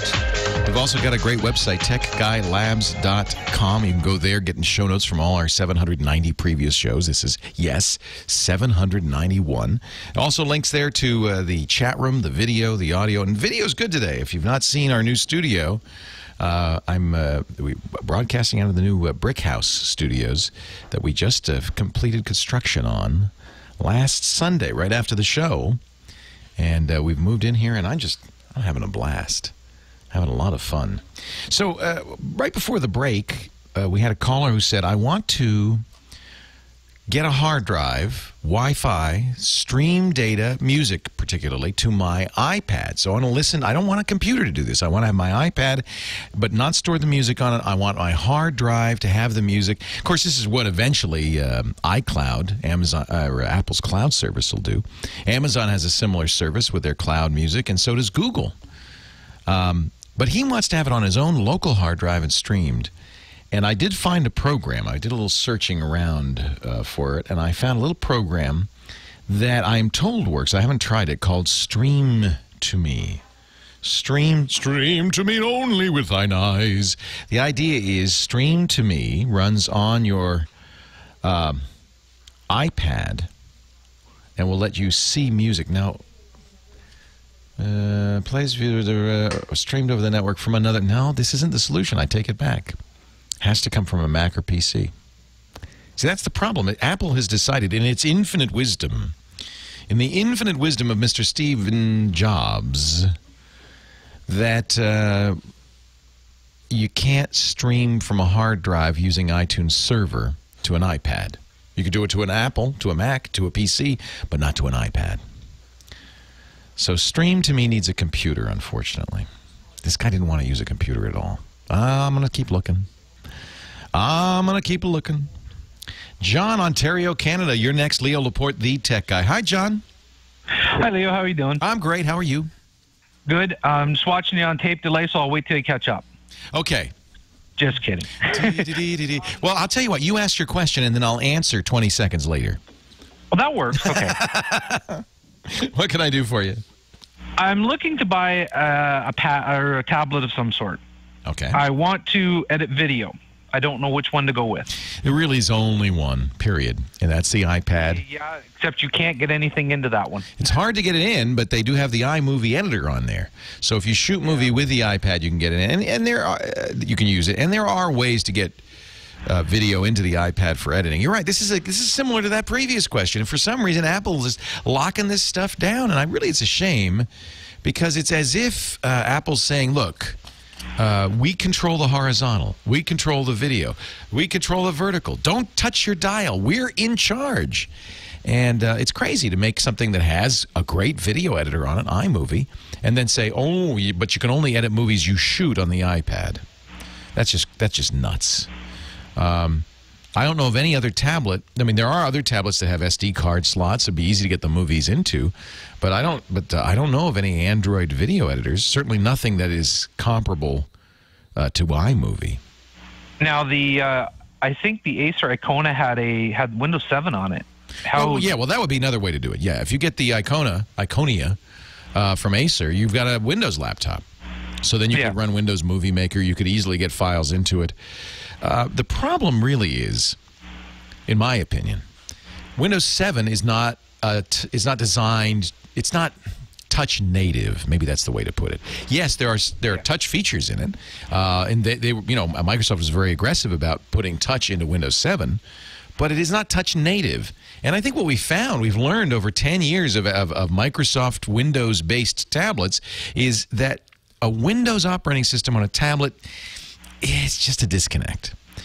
You need an application or other hardware that was designed for touch. You need an operating system that was designed for the ground up for touch. Now, Microsoft says Windows 8 is, that's going to be good for tablets. But as I look at it, it looks like it's just a shell on top of Windows 7 with some touch features. The real question is, can you run Windows Movie Maker in a touch-native way? Or are you just using your finger like a mouse? Because if you're using your finger like a mouse, I don't think that's good. I don't think that's a solution. Did you get what I'm saying? Yep, got what you're saying. Yeah. So what I would try to do, I forgot. You're going to get your answer in 20 seconds. What I would do, John, if I were you, is try to figure out. There are ways to get video into the iPad so you can edit it. Try to figure out if any of those ways will work for your workflow. Where's the video that you want to edit coming from? Why do you want to do it on a tablet? Well, that way I can sit anywhere with the tablet as opposed to a laptop in front of me. Right. It's just more portable that way. I can even do it at a hockey game. Well, I mean, the great thing about iMovie on the iPad, if you're shooting the video on the iPad, and by the way, the iPad has decent video, better video than it does stills. Then you shoot the movie, edit it in the iPad, and you can do a great job. But it is hard to get other video files into the iPad for editing.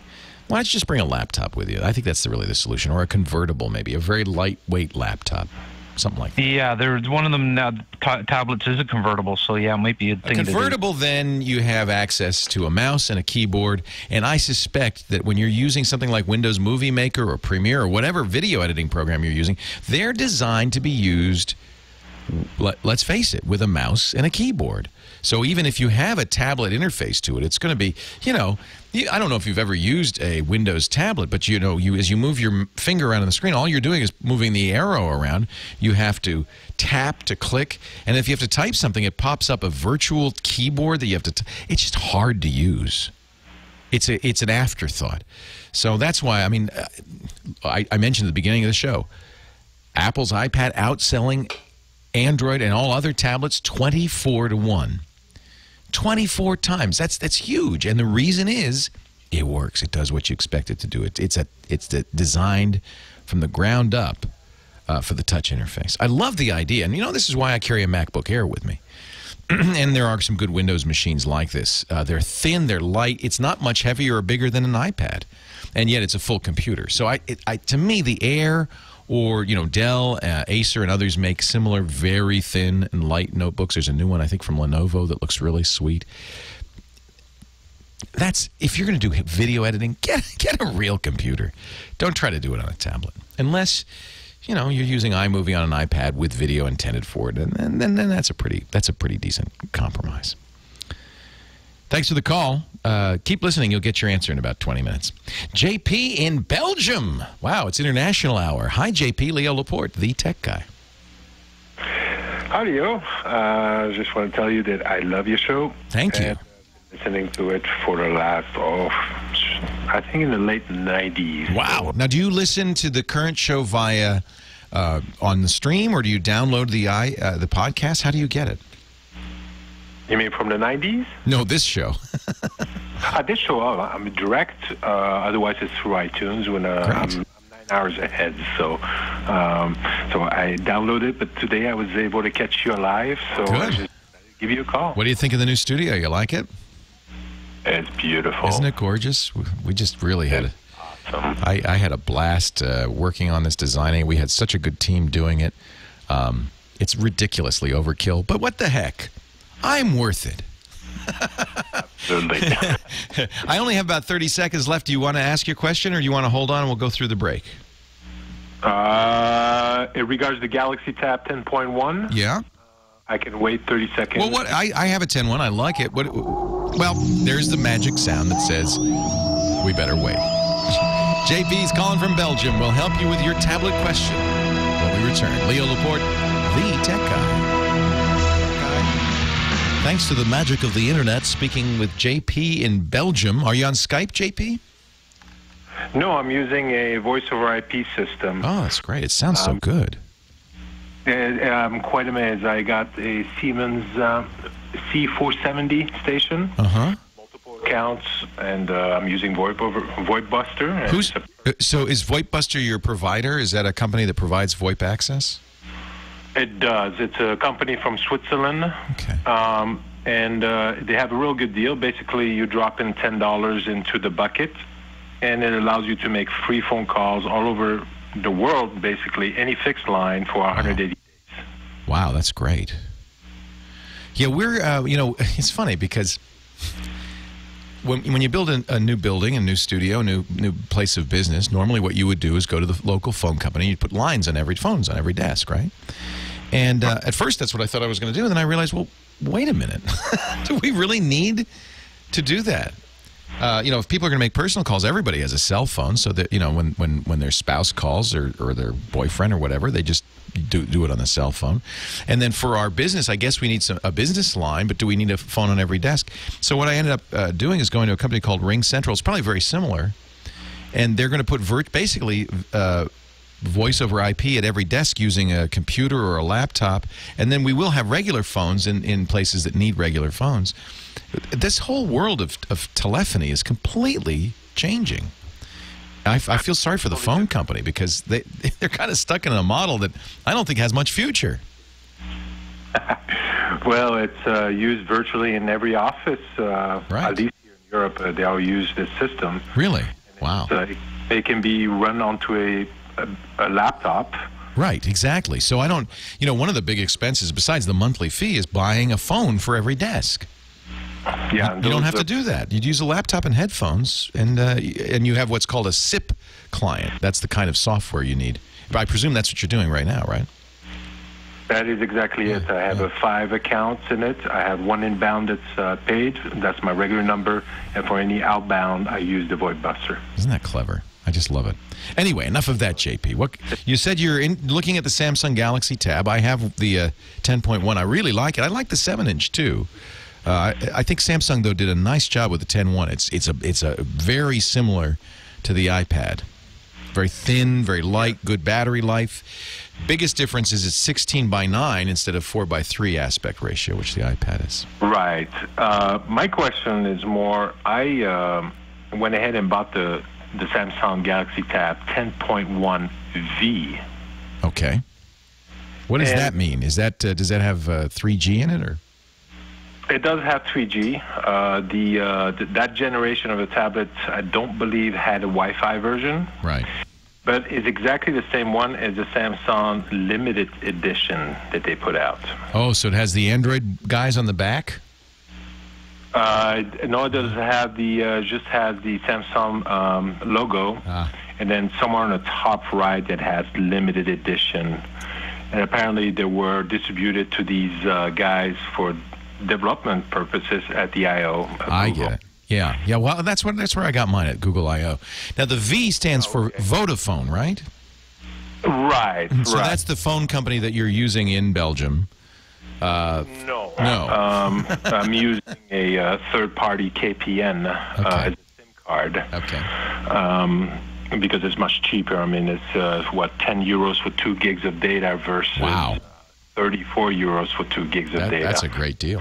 So, but what I wanted to talk about is this 10.1V was actually the overstock that Vodafone acquired as an exclusive deal to sell it and flood the market with it. Okay. And I got myself the 10.1V, and today, well, I'm stuck with the 3.0.1 version of Android. They've not updated it. It's not updated. I've contacted Vodafone Australia, and they've actually put the unit into life. Yeah, they don't make it anymore.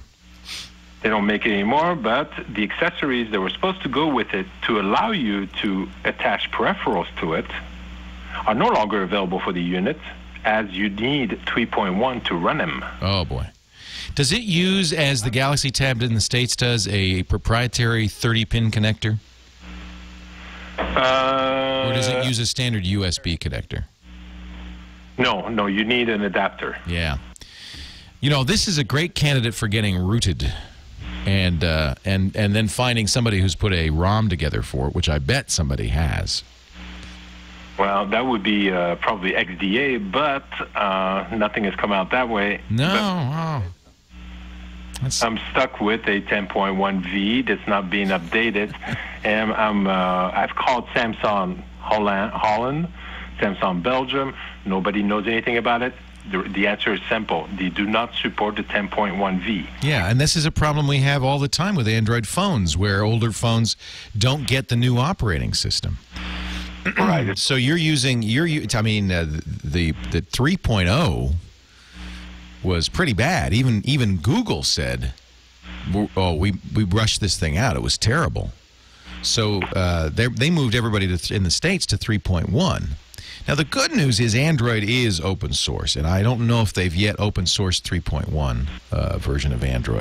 Well, I understand that Google wants to make sure that these tablets are not fragmented like these Android phones are, which is a good idea. So that means one update comes down and all the tablets gets it, except for the 10.1V. Well, you've got Honeycomb on there. You really don't want that version of Honeycomb. You got the thing. I'd say this is a great opportunity to experiment with it.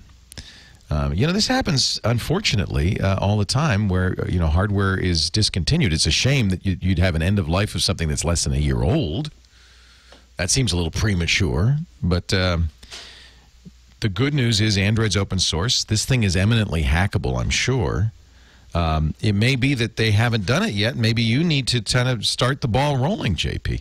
I have my G2X here, which is the American version of the LG P9999, I think is the LG number. It's the Optimus, I think. And it comes from T-Mobile. They haven't updated it to the latest version of Android.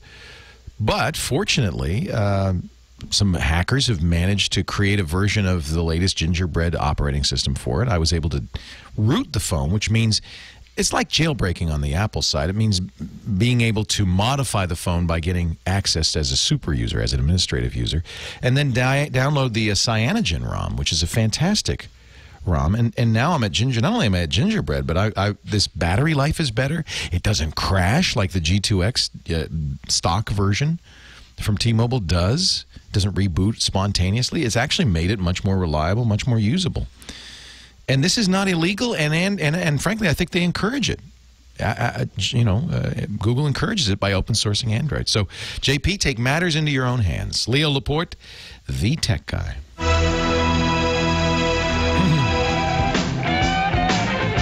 Leo Laporte, the tech guy, waning half hour of hour number 3 of the Tech Guy Show. Taking your calls, talking iTech. Michael in Alabama, you're next. Hi, Michael. Hey, Leo, how's it going? That's great. How are you? Doing pretty good. Good. What can I do for you? Weather. I'm trying to start my own business. What I'm doing is I'm trying to do iPhone, iPad, iPod repair because for people who normally have their phones out of warranty and crack their screen and whatnot. This turns out to be a really good business. I don't know why, but I guess a lot of people crack their screens.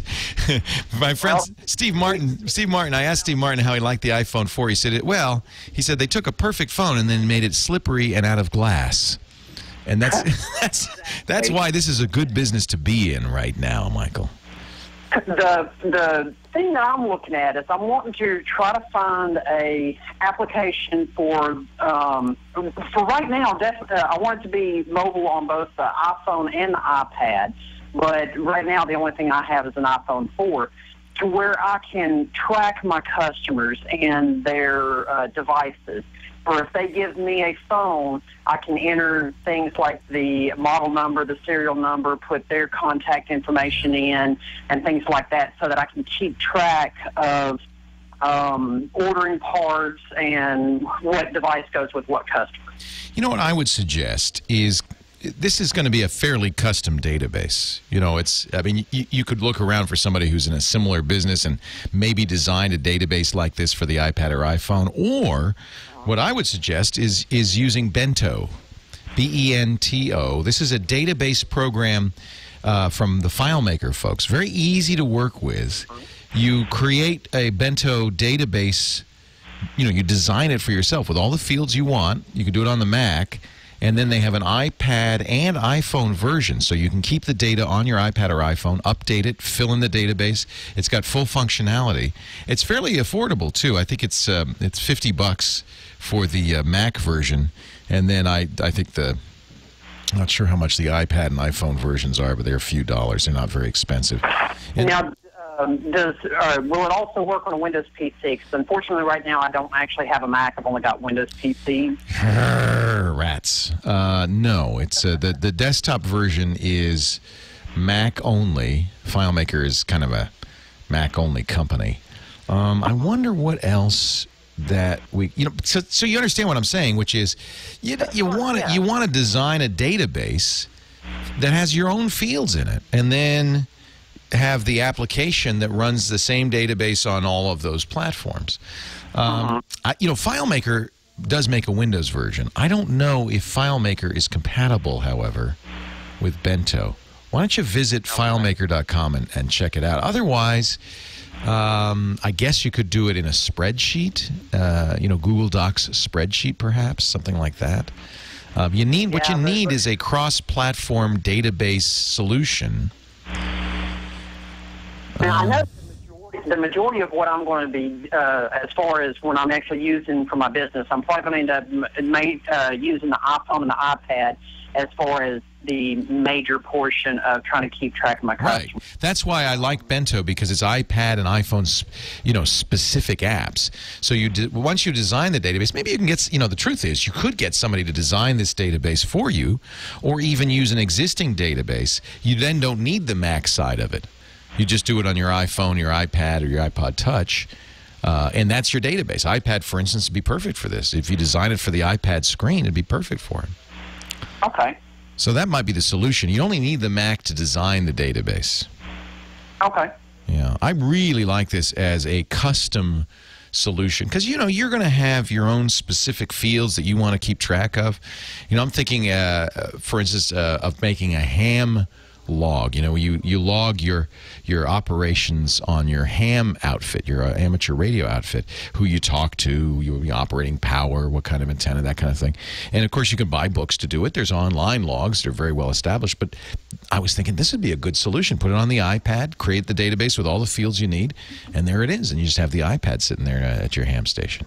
FileMaker does have, I'm pretty sure has a iPhone app for it, but Bento is really simple. And has the virtue of being very, very simple for this. Juan in the Dominican Republic. Man, we're getting all sorts of people from all over the world. Hey, Juan. Oh, hi, Leo. How are you? I'm great. Thank you for hanging on for so long. Thank goodness you're on Skype. Yeah, Leo, you know that I know you. I have been following you since the beginning, and this is my first time online. Well, it's about time. You know what we say in the States? Long-time listener, first-time caller. Okay, we love you here, Leo. Thank you. Okay, Leo, I have some questions for you. Actually, there are two of them. Okay. I need a developer or maybe a program. We have a land development and low housing income develop of houses. Okay. We're doing here a new project for 10,000 houses, so we're going to need something to be checked by iPhones or iPad. So you need a developer to write an application, basically. Yeah, project management, basically. Yeah. I mean, you could look at canned apps, but if you're looking to do it yourself, then there are a number of websites designed for developers and people like you to get together. The one I've recommended in the past and I like a lot is called Elance. Elance. It's like freelance without the FRE in front. Elance. And lots of programmers are on there. Now, we talked to somebody last week who I gave the same advice to 6 months ago.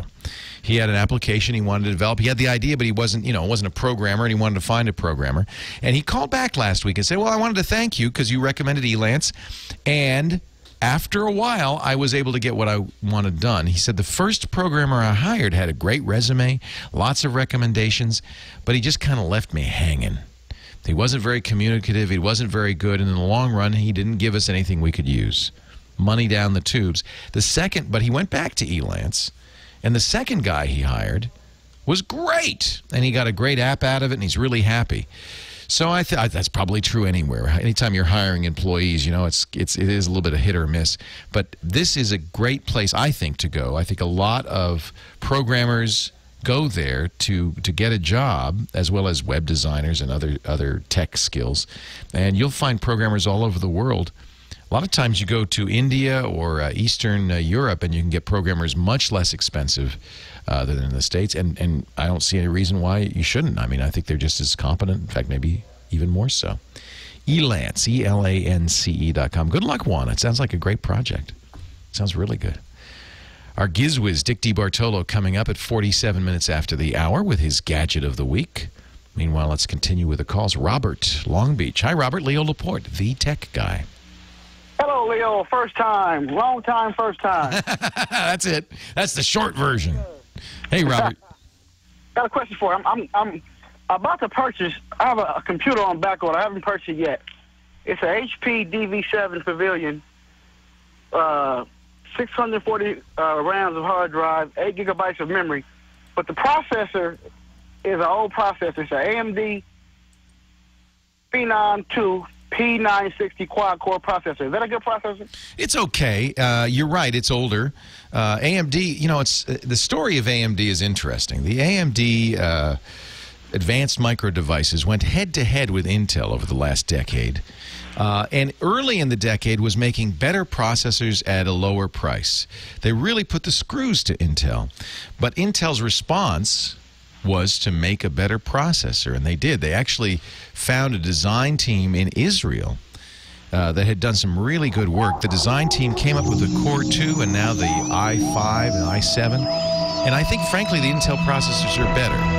However, it doesn't mean the Phenom's not a good processor. I think it's fine, and I'm sure it's inexpensive.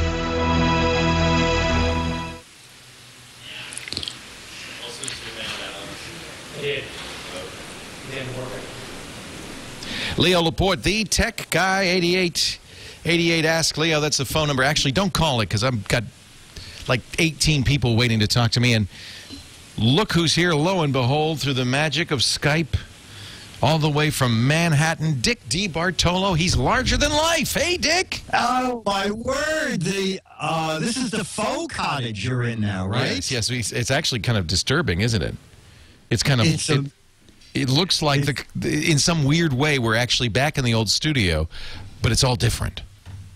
It's different. It's clearer. It's bigger. It's widescreen. And it tastes better. And it tastes great, but less filling. Yeah. You know, it's so funny. It's like I almost felt like I was out there last week. It's just amazing how time flies. You were, and I was very grateful to you for coming out and seeing us in the grand opening of the studio. That was just absolutely great. That parade just knocked me out. You were in the parade. You wore your fez and you marched. You're so game.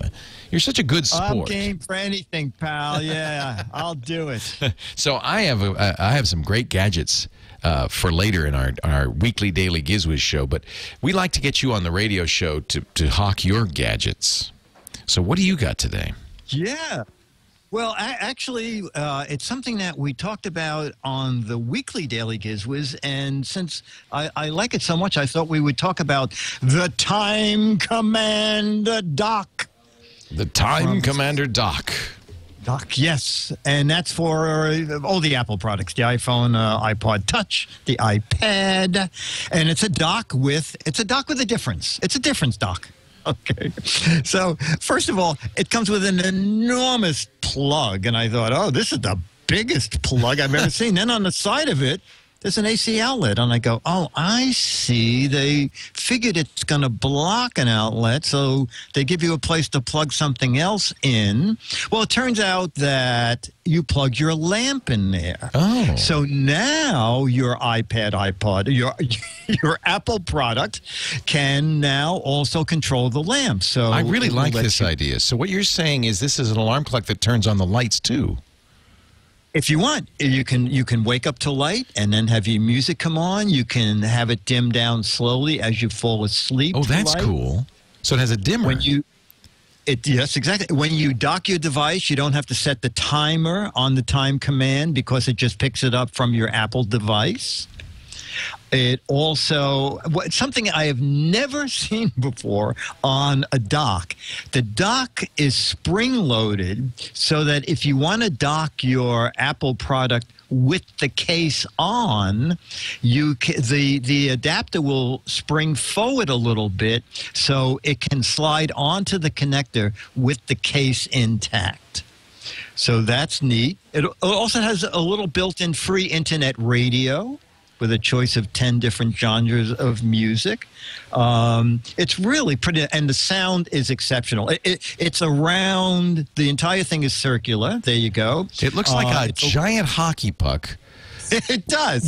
What are you calling me? What are you, Don hockey puck? Rickles? So, is the time on the clock on the front of the hockey puck coming from the iPad or iPod? Yeah, exactly. Oh, wow. Exactly. So it's always accurate. It's always there, but when you take it off, then it reverts to its own built-in time. But I do like that because the iPod time goes out. Yeah, the battery backup, so that it rings even if you have no power to the device. Very cool. Really neat. 100 buckaroos. $100, and you say the sound is good because that's the one thing I'm looking at it on the website. The sound is excellent, Leo. The reason I made it round is so that the speakers actually face sort of right and left, so it's incredible separation for such a little guy. This is from STEMinnovation.com. Exactly. Is that right? Did I get that right? Yeah, you got it right. Yeah. Time Command. And it is an iPod. Well, I've never seen one of these. Both iPod, iPad, and iPhone dock. I mean, it does all three, depending on you know. Exactly. Now, if you have an iPad, if you put an iPad on it, it's exactly the width of the device. Okay, that gives me an idea of how big it is in portrait mode. Exactly. Cool. Dick is going to be back in just a little bit. We'll do our show, the Daily Gizwiz, the weekly Daily Gizwiz show in a few minutes on the TWiT network. He joins us every week, and if you want to know more about his gadgets, you can just go to his website, which is gizwiz.biz, GIZWIZ.biz. And while you're there, play the What the Heck Is It game, a chance to win an autographed copy of Mad Magazine. See, I didn't mention this at the beginning, but Dick is Mad Magazine's maddest writer. He's been around since the early days, and every couple of months he has a picture of a gadget. I can't tell what that is. And but the good news is you don't really want to know what it is because there's only 12 magazines for the right answer. There's 24 for the wrong answer. So by all means, answer wrong, but it has to be clever. Gizwiz.biz, exactly. And you'll win an autographed copy of which Mad magazine? The August issue. That'll be the September issue. Yeah, because like all magazines, they operate in the future. We do. Thank you, Dick. Okay, Leo, I'll see you in a bit. Well, stick around. Don't go anywhere. We'll get you on the show in just a little bit, but we're going to continue on, answer a few more questions in a second. In fact, I'll tell you who's next. Let me look. Poor Jill in Pasadena has been waiting for the longest of time. Maybe we talked to her last week. I don't know. She's having problems with her Yahoo Mail. We've had so many people call with problems with the Yahoo Mail. All right, Jill's next. Pasadena. Hi, Jill. Leo Laporte, the tech guy. Hi, Jill. I'm well. I'm sorry to hear you're not having so many good things happen to you. Yeah. Yeah. Good. Did you forget it?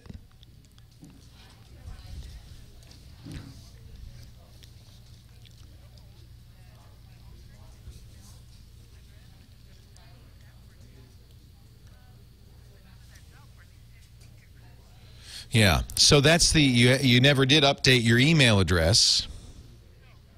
Yeah.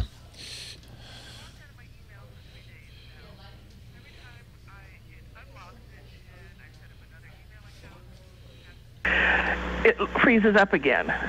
Yeah. I know that is so it sounds like what happened when you entered the password is you thought you knew what it was, but maybe there was a caps lock key pressed or you typed a number twice the wrong way.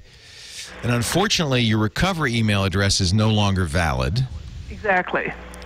So it gives you how old all of this setup was. I think you're out of luck. Now, I don't know what to say. You could try. One thing you might try is try the password you think it is, but maybe turn caps lock on, or just try some common missteps. You had to type it twice. So whatever you did, it's probably, a pretty easy mistake. Like instead of typing 9, you accidentally had it shifted and typed left parenthesis. So I that's logical, and that's probably what happened. But well, if you can't guess it, I tried to start doing that. After a couple of times, of course, it locks me out. right? Yeah, you have to wait then because they don't want somebody to try it over and over and over again. There's nobody home at Yahoo. I think you're out of luck. Leo Laporte, the tech guy.